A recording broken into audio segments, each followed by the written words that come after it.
అన్న ఎట్లా చూస్తారు రాజకీయ ఏదైతే పెద్ద సుదర్శన్ రెడ్డి చనిపోయినప్పటి నుంచి కూడా చూస్తే విగ్రహం పెట్టడానికి రకరకాల ఆటంకులు, ఇటు కాంగ్రెస్ పార్టీ ఆటంకులా లేకపోతే పోలీసులు అప్పుడప్పుడే తీసేసి తీసుకుపోతారు. ఆ యుద్ధం చేసి నిరసనలు చేసి ఒకసారి సాధించుకున్నారు, విగ్రహం పెట్టగానే మళ్ళీ శాంతియుతంగా అయిపోయింది, బాగానే సైలెంట్ అయిపోయింది అనుకునే లోపే రాత్రే మళ్ళీ అక్కడి నుంచి విగ్రహాన్ని తరలించేసారు. ఏం జరుగుతుందన్న అసలు నరసంపేటలో?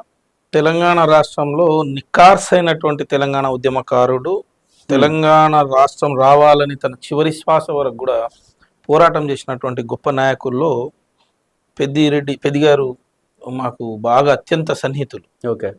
పెద్ది సుదర్శన్ రెడ్డి గారు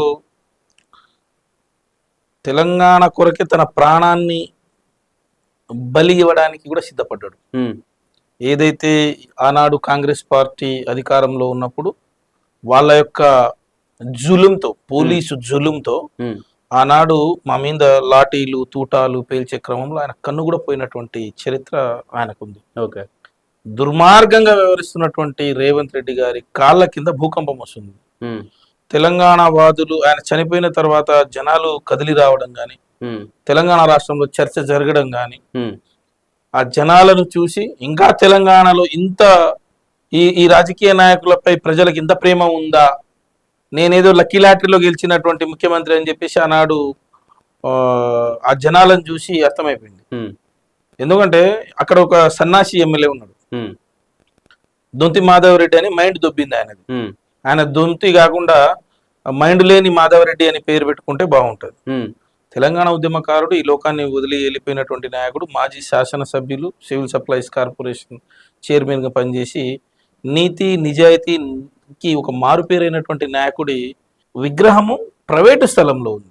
గవర్నమెంట్ స్థలంలో, కలెక్టరేట్ ముందలనో, ఎస్పీ ఆఫీస్ ముందలనో, ముఖ్యమంత్రి కార్యాలయంలోనో, లేకపోతే సెక్రటరేట్ ముందు, అసెంబ్లీ ముందు, లేకపోతే ఇంకో దగ్గర పెడితే భయపడాలి. ఎందుకంటే ఆయన ఆదర్శం అవుతాడు, రేపటి రోజు ప్రతి ఒక్కరు ప్రశ్నిస్తారు, ఇలాంటి ఉద్యమకారులు కావాలి ప్రజల మధ్య నుంచి వచ్చినటువంటి వాళ్ళని చెప్పేసి కాంగ్రెస్ సన్నాసులకు తెలియదు. సో అక్కడ మైండ్ లేని మాధవరెడ్డి చేస్తున్నటువంటి పని ఏంటంటే, రాత్రికే కొంతమంది పోలీసులు, ఎవరైతే రేవంత్ రెడ్డి గారి మెప్పు కొరకు పనిచేస్తున్నటువంటి పోలీసులు ఆయన విగ్రహాన్ని తీసేసారు.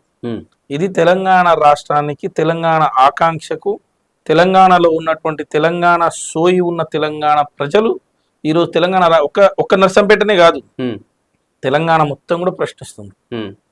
రేవంత్ రెడ్డి గవర్నమెంట్ కి పోయే కాలం దగ్గర పడ్డది. ఇక ఆ గవర్నమెంట్ నిలవదు. ఏం తప్పు ఉందండి విగ్రహం పెడితే? ఈయనకు వచ్చే నష్టం ఏంది? ఈయన పొలంలో పెట్టిర్రా, దొంతి మాధవరెడ్డి ఇంట్లో పెట్టిర్రా, రేవంత్ రెడ్డి గారి ఇంట్లో పెట్టిర్రా, కొడంగల్లో పెట్టిర్రా, లేకపోతే కొండారెడ్డిపల్లిలో పెట్టిర్రా? ఏం ఈయనకి వచ్చిన నష్టమే ఉంది? తెలంగాణ ఉద్యమంలో పాల్గొన్నటువంటి తెలంగాణ ఉద్యమకారుడి ఒక ఫోటోను అక్కడ పెట్టడంలో ఈయనకు తప్పేముంది? ఆంధ్రోల విగ్రహాలు నువ్వు హైదరాబాద్ నడిబొడ్డున పెడతా ఉన్నావు, ఆంధ్రోల సంఖ నాకుతున్నావు, ఆంధ్రోల కాంట్రాక్ట్లు ఇస్తున్నావు, తెలంగాణకు అడ్డుపడ్డటువంటి నాయకులకు పూలదండలు ఇస్తా ఉన్నావు, ఆంధ్రాకు సంబంధించినటువంటి నాయకులకు అందరికి కూడా నువ్వు జేజేలు కొడతా ఉన్నావు. ఈ రాష్ట్రం కొరకు రక్తం ధారబోసినటువంటి ఒక నాయకుడిని, తన చివరి శ్వాస వరకు తెలంగాణను ప్రేమించి తెలంగాణ కొరకే బతికిన నాయకుడిని, ఆయనకు లక్షలాది మంది గుండెల్లో గుడి కట్టుకున్నటువంటి నాయకుడిని ప్రైవేట్ స్థలంలో పెడితే వీళ్ళకి వచ్చిన నష్టం ఏంది? ప్రభుత్వం సమాధానం చెప్పాలి. దీనిపైన ప్రభుత్వం సమాధానాలు చెప్పకుండా పనికిమాలిన విగ్రహాలు తీసుకొచ్చి పెడతా ఉన్నారు. తెలంగాణ తల్లి అనే మారు పేరులో ఉన్నటువంటి ఒక విగ్రహాన్ని, సోనియా గాంధీ లాంటి విగ్రహాన్ని, లేకపోతే రేవంత్ రెడ్డి గారి భార్య లాంటి విగ్రహాన్ని అడిగి తీసుకొచ్చి సెక్రటరేట్ ముందు పెట్టుకొని వచ్చిండు. నిజంగా ఎందుకు ఆడ మరి జయశంకర్ గారిదో, గద్దర్ గారిదో నీకు నిజంగా దమ్ము ధైర్యం ఉంటే అక్కడ ఎందుకు పెట్టలేదు? మరి ఈరోజు మన పెద్ది సుదర్శన్ రెడ్డి గారు చేసిన పాపం ఏముంది? పెద్ది సుదర్శన్ రెడ్డి గారు చేసిన మోసం ఏముంది? పెద్ది సుదర్శన్ రెడ్డి గారు ప్రజల మనిషి కాదా? అంటే పేద తరగతి నుంచి వచ్చి, పేద కుటుంబం నుంచి వచ్చిన రెడ్డిలకు నువ్వు గౌరవం ఇవ్వవా? బలిసిన రెడ్డిలకే గౌరవం ఇస్తావా? పైసలున్న రెడ్లకు, పారిశ్రామికవేత్తలకే గౌరవం ఇస్తావా? తెలంగాణ ఉద్యమకారులకు గౌరవం ఇవ్వవా? ఈరోజు తెలంగాణ సమాజం ప్రశ్నిస్తా ఉంది. ఇది మంచి పద్ధతి కాదు. రేవంత్ రెడ్డి గారు ఉద్యమకారుల పైన ఆనాడు కూడా ఇదే చేసిండు. బతికున్నటువంటి ఉద్యమకారులకు చంపుదామని చెప్పేసి గన్ను పెట్టుకొని పోయిండు. అందుకొరకే తుపాకీ రాముడు అని చెప్పినాం, తుపాకీ రేవంత్ రెడ్డి అని చెప్పేసినాం. ఈ రోజు చనిపోయిన తర్వాత కూడా ఆయన కక్ష ఇది సరిపోతలేదు. చనిపోయిన తర్వాత కూడా తెలంగాణ ఉద్యమకారుల పైన కక్ష సాధింపు ఏంటి? అంటే ఇక్కడ కాంగ్రెస్ వాళ్ళు మాట్లాడే విధానం ఏంటంటే పెద్ది సుదర్శన్ రెడ్డి మేము అవమానించలేదు, అభిమానించిన గౌరవించినాం కాబట్టి తెలంగాణ ఉద్యమకారులను అతనికి ఆ రోజు గ్రీన్ ఛానల్ ఏర్పాటు చేసి అంబులెన్స్ లో తరలించడం, ఎక్కడ కూడా ట్రాఫిక్ లేకుండా చూసుకున్నాం. అంత ఉద్యమకాలం మీద ప్రేమ మాకే ఉంది. అసలు మీరు ఎప్పుడు ఉద్యమకాలం పట్టించుకుని నిజంగా ప్రేమ ఉంటే ఒక్కసారి ఎమ్మెల్యేగా ఓడిపోయిన వ్యక్తిని మళ్ళీ ఏదైనా ఎందుకు ఇవ్వలేరు మీ పదవి, మీ ఎటుపోయింది అని చెప్పేసి సన్నాసులు లంగలు లఫంగలు మాట్లాడే మాటలు ఇవి. నిజంగా దమ్ము ధైర్యం ఉంటే లెక్కలది.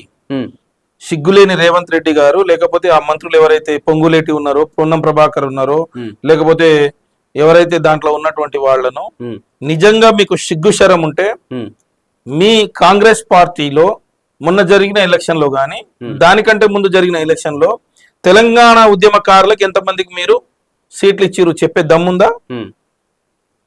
మా తెలంగాణ ఉద్యమకారులకు ఉస్మానియా యూనివర్సిటీతో పాటు కాళ్లకు గజ్జెలు కట్టి గొంగడి వేసుకున్నటువంటి వాళ్ళకి మేము ఎమ్మెల్యేలను చేసినాం. ఉస్మానియా యూనివర్సిటీలో విద్యార్థి నాయకులుగా ఉన్నటువంటి వాళ్ళని ఎమ్మెల్యేగా చేసినాం. హైదరాబాద్ మహానగరానికి మేయర్ గా చేసుకున్నాం.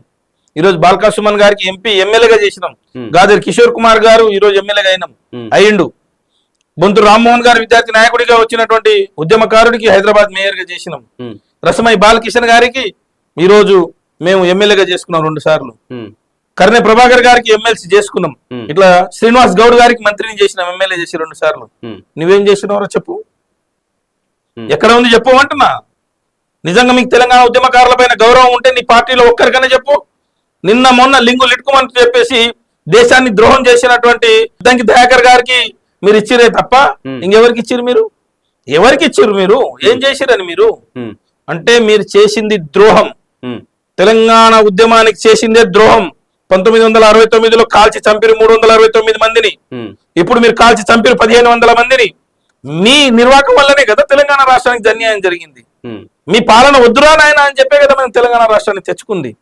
మీ పాలన వల్ల మేము అన్యాయానికి గురవుతున్నామనే కదా తెలంగాణ రాష్ట్రాన్ని తెచ్చుకుంది. మళ్ళీ అటువంటి తెలంగాణనే మళ్ళీ ఇప్పుడు ఈ కాంగ్రెస్ సన్నాసుల చేతిలో పోయింది. కేసీఆర్ గారు ఆనాడే చెప్పిర్రు, మోసపు మాటలు చెప్తారు, మాయ మాటలు చెప్తారు, అలవి కాని హామీలు ఇస్తారు, చేతకాని మాటలు చెప్తారు, ఆ తర్వాత చేతులు ఎత్తేస్తారు, ద్రోహానికి పాల్పడతారని చెప్పేసి ఆనాడే చెప్పిరు. ప్రజల ఆశాజీవులు వీళ్ళు ఇచ్చినటువంటి మాటలకు నమ్మి, వీళ్ళు ఇచ్చిన హామీలను నమ్మి, వీళ్ళకు ఒకసారి అవకాశం ఇద్దామని చెప్పేసి వాళ్ళకు అవకాశం ఇస్తే ఈరోజు తెలంగాణ రాష్ట్రాన్ని దారిద్ర్య రేఖ కిందికి తీసుకోపోతారు ఈ దరిద్రులు. ఎక్కడికి తీసుకోపోతారు తెలంగాణను? అంటే తెలంగాణలో బీఆర్ఎస్ పార్టీ కావచ్చు, బీఆర్ఎస్ పార్టీ చేసినటువంటి అభివృద్ధి పనులు లేకుండా చేసే ప్రయత్నం ఏమైనా జరుగుతుందన్న? ఎందుకంటే కళ్యాణ లక్ష్మి కావచ్చు, షాదీ ముబారక్ లాంటివి కూడా రద్దు చేస్తున్నట్టుగా వినిపిస్తా ఉంది. హైకోర్టులో కూడా దీనికి సంబంధించి వాదన వినిపిస్తా ఉంది. అంటే ఏం జరుగుతుందంటే తెలంగాణ రాష్ట్రంలో అధికారులు నిద్రపోతున్నారు. ఐఏఎస్లు గాని, లేకపోతే తెలంగాణ తరఫున వాదించే నాయకులు గాని, లేకపోతే రేవంత్ రెడ్డి కావాలని కుట్ర చేస్తా ఉన్నాడు. ఎందుకు కుట్ర చేస్తున్నాడు అంటే ఆయన ఇచ్చిన ఒక హామీ. కళ్యాణ లక్ష్మి కేసీఆర్ గారు 1,16,000 రూపాయలు ఇస్తున్నాడు. 1,16,000 ఏం సరిపోతుంది? నేను వస్తే 1,51,000 ఇస్తా.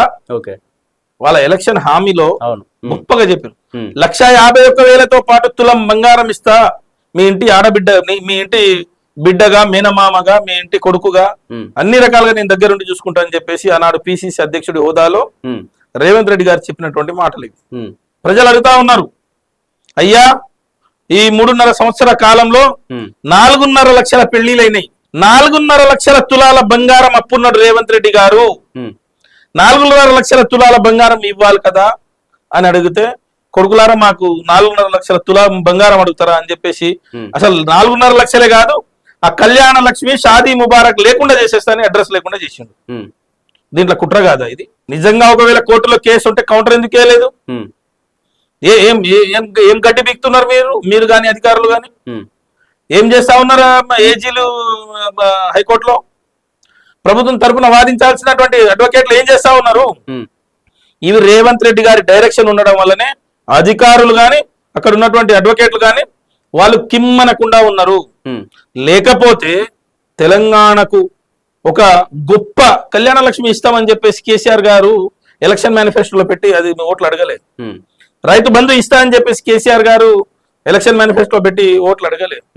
మిషన్ భగీరథ ఇస్తా అని చెప్పేసి ఓట్లు అడగలేదు. ఎలక్షన్ అయి అధికారంలోకి వచ్చిన తర్వాత చేసినటువంటి గొప్ప పనులు ఇవి.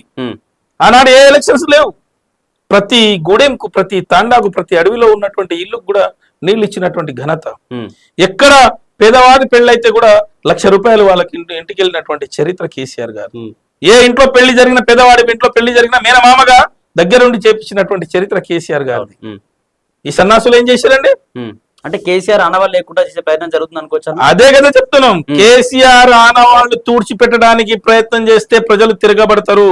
హిట్లర్ లాంటి వాళ్ళు, ఈడీ ఆమీన్ లాంటి వాళ్ళు చివరికి ట్రంప్ అటువంటి వాళ్ళే గుహలలో దాచుకున్నటువంటి పరిస్థితి ఉంది. రేపు నీ పరిస్థితి కూడా ఇదే అవుతుంది. ప్రజలు తిరుగుబాటు చేసి బంజారా హిల్స్, జూబ్లీస్ లో నీ ఇంటి వరకు వచ్చే రకంగా చేసుకోకు అని చెప్పేసి సూచన చేయదలుచుకున్నాం. పోలీసులతో ఆపగలుగుతాం, బయటి వాళ్ళతో ఆపగలుగుతాం, ఇక్కడ ఆపలేవు. తెలంగాణ ఉద్యమం చేసినటువంటి గడ్డ, తెలంగాణ సాయుధ రైతాంగం పోరాటం చేసినటువంటి గడ్డ.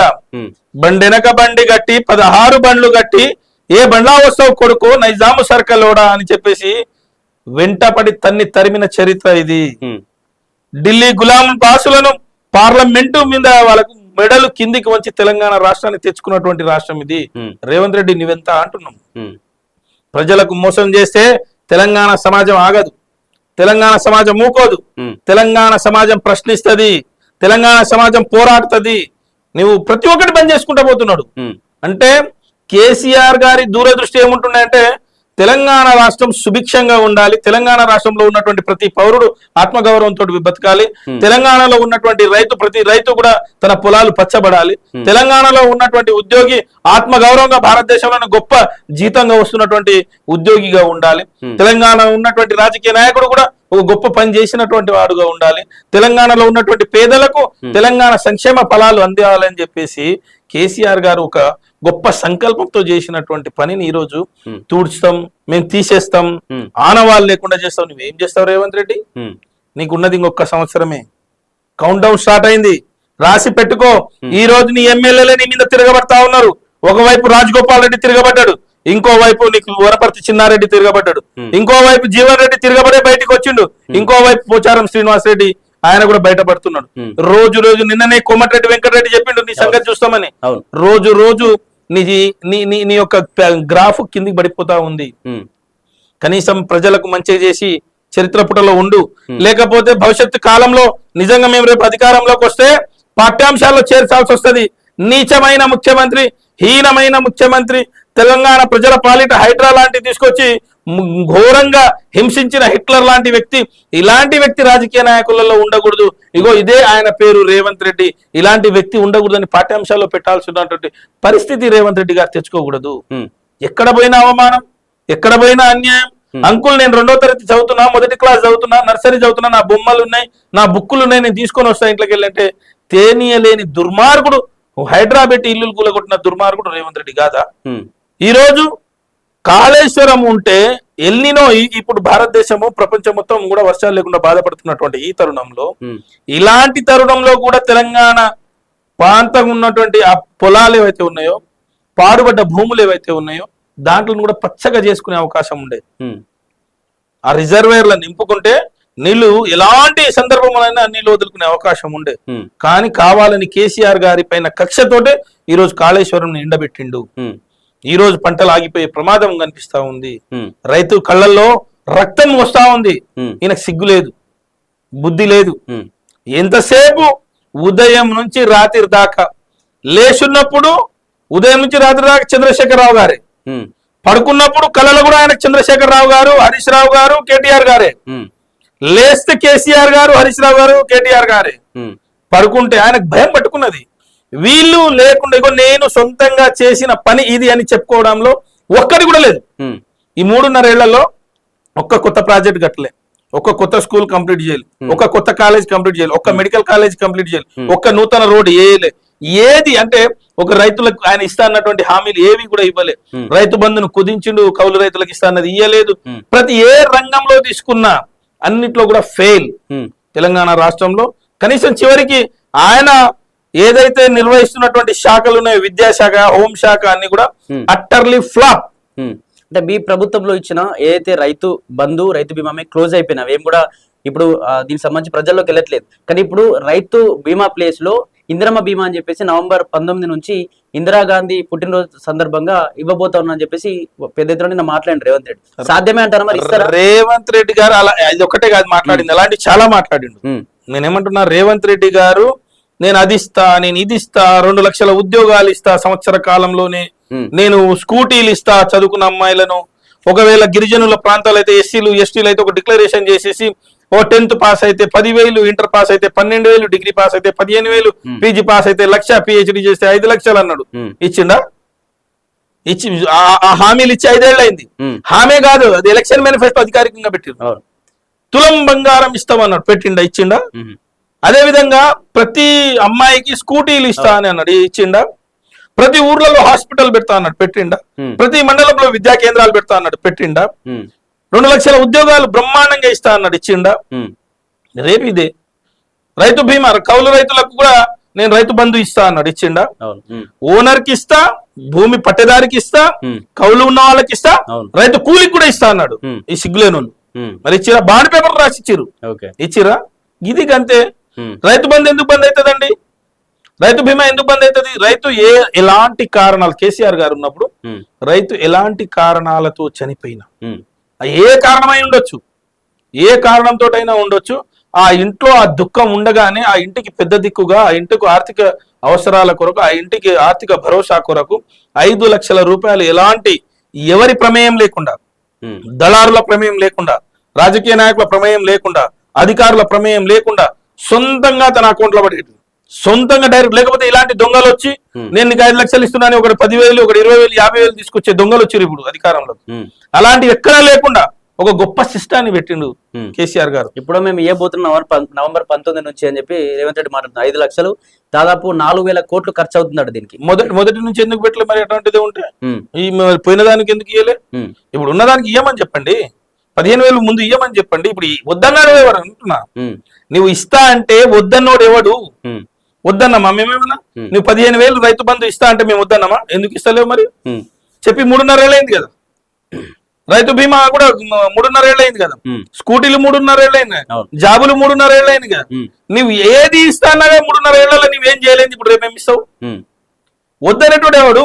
నేను ఇస్తున్నాను చూపించమని చెప్పండి.